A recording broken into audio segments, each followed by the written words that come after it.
An investigation is underway after a 16-year-old pupil stabbed a teacher to death in a private school in the southwest of France.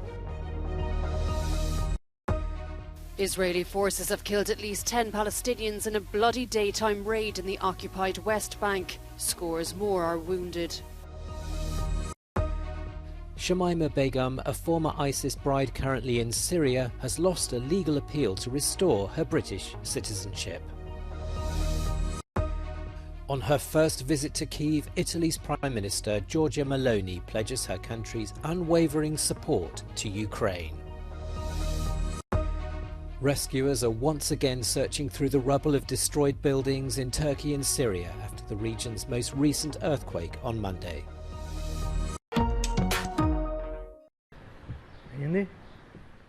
France is in shock after a 16-year-old student stabbed a teacher at a private school in Saint-Jean-de-Luz in the southwest of the country. According to local media, the assailant burst into the room with a knife and violently attacked the 52-year-old teacher. She was stabbed while teaching a Spanish lesson and later died of cardiac arrest. Police arrested the alleged attacker and say they don't believe it to be a terror-related incident. The Education Minister, Pap Nendia, is on his way to the scene.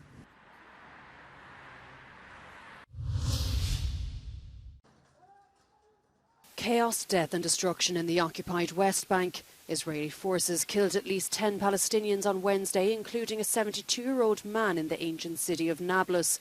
The Palestinian Health Ministry says some 102 people were wounded in the daytime raid, while 6 are in critical condition. This after another bloody battle last month. That raid was followed by a deadly Palestinian attack outside a synagogue in East Jerusalem.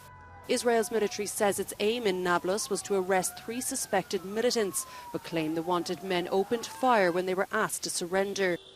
Residents fear more bloodshed is to come, while the Hamas militant group warns its patience is running out.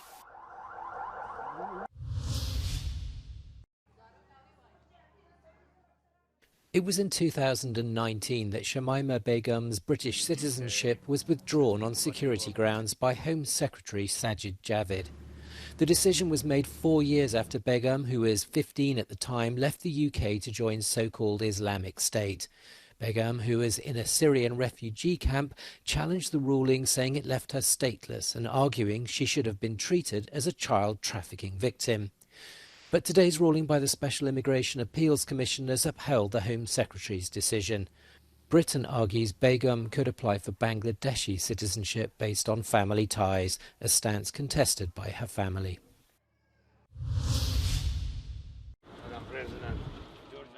Italian Prime Minister Giorgia Meloni is the latest government head to visit Kyiv and express solidarity with Ukraine in its fight for freedom and the defence of its sovereignty. Her message echoed that of President Biden in Poland, saying Italy will not waver in its support. It was Meloni's first visit to the war-torn country since her government took power in October. Earlier, Russian rockets had hit the town of Kherson, killing at least 6 people.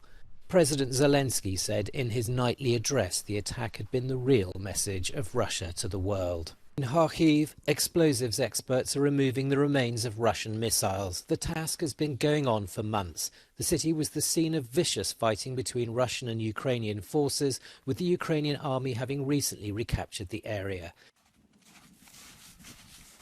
Бувають випадки, коли люди виїжджають на заміновану територію, та бувають летальні наслідки. Або летальні, або вони отримують поранення, пошкодження кінцівок. And this in a country where hospital care has been severely reduced.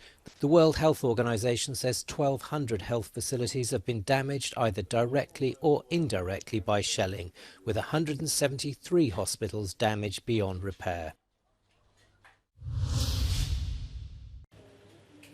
Ukraine told schools to hold classes remotely from the 22nd and until the 24th of February because of the risk of Russian missile strikes around the first anniversary of Moscow's 2022 full-scale invasion.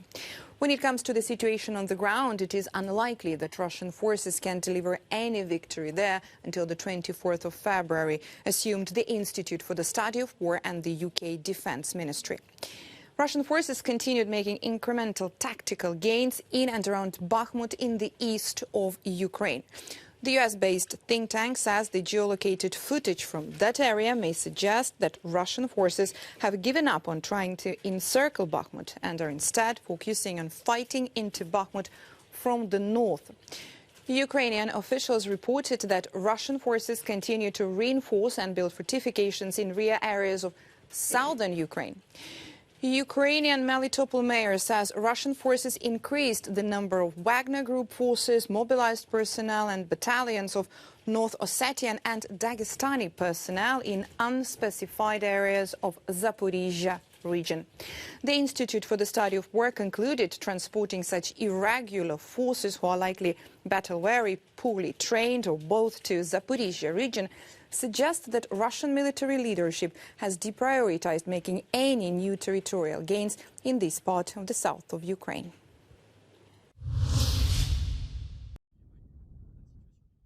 The new French-Italian air defence SAM-PT system, also known as the Mamba, will be sent to Ukraine this spring.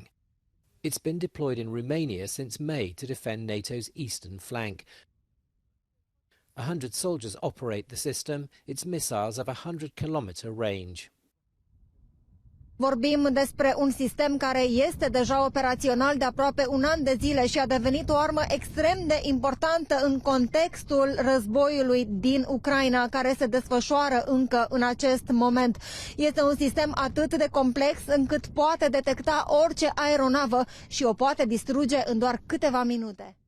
The effectiveness of the system, equipped with 18 missiles, was tested in exercises carried out with the Allies after the shield was assessed and certified by NATO last summer. With this system we can neutralize all kinds of aircraft, so cruise missiles, fighters, and helicopters, and so that's the mission of this system: detect, monitor, and also engage if needed.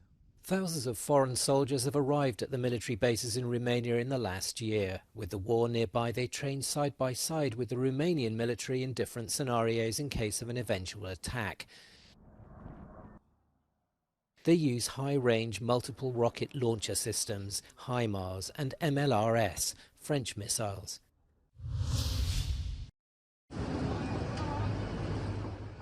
Emergency teams have resumed their search through the rubble for victims following Monday's strong aftershock, which caused more buildings to collapse in southern Turkey. Structures already weakened by the devastating quakes of more than 2 weeks ago stood little chance of avoiding damage. The fire escape is all that remains of a guest house at the Mustafa Kemal University Faculty of Architecture. The rest of the building was destroyed in Monday's earthquake. There's been no respite along the Turkish-Syria border either.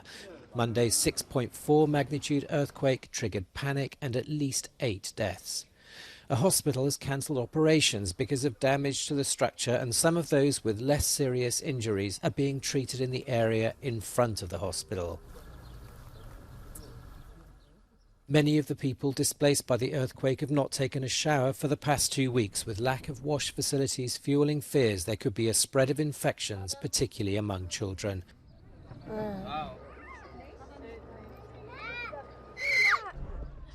Survivors do what they can, improvising with bottles as there's no chance of taking a shower.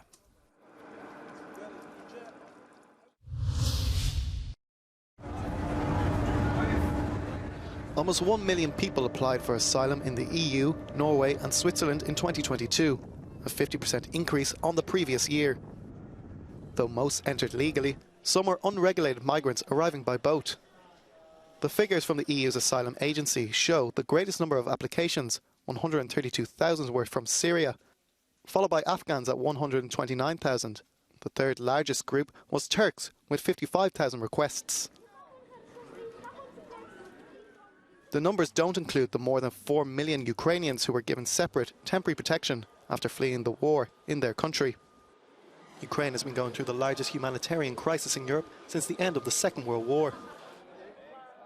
It's the highest level of asylum demand since the refugee crisis of 2015-2016.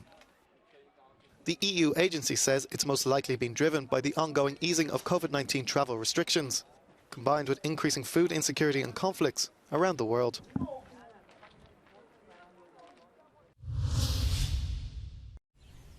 Such scenes are normally associated with dry, hot summers. France hasn't seen proper rainfall for a month, an unprecedented scenario for winter. Reservoir banks are exposed, water level indicators usually submerged, now clearly visible. Northern Italy has experienced water levels similar to those recorded in high summer. With more dry weather forecast, tens of thousands of crops are at risk. Soil moisture warnings have been issued across much of southern Europe.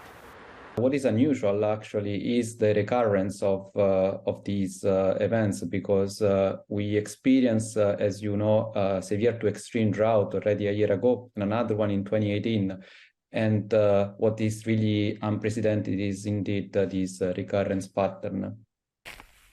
The next few weeks and months are critical. In northern Italy, much of last summer's rice production was decimated. Now, efforts are underway to prevent a repeat. In the rice sector, they are testing now new innovative agro-management strategies to basically use water in a complete different way and avoid having these peaks during a period where also other sectors need water. So adaptation is really crucial. Recent flooding can give a false impression. In fact, groundwater levels are low and the water situation in Europe is precarious. The challenge, to manage supplies in a resilient and sustainable manner.